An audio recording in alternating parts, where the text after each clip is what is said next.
आमच्या गावात एक बाबूलाल आहे आणि बाबूलालचा मुलगा शाळेत जातो, 10वीला होता. 10वीला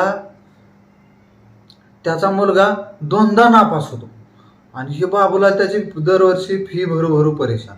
तिसऱ्या भरल्या परीक्षेला फी भरताना बाबूलाल त्याला म्हणतो, हे बघ पोरा, म्हणतो, ह्या बारीला जर तू परीक्षेत नापास झालास तर मला बाप म्हणू नको, म्हणतो. वैतागलेला असतो.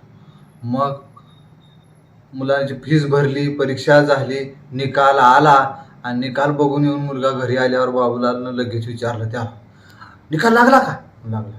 आणि काय झालं, पास झालास की नापास झालास?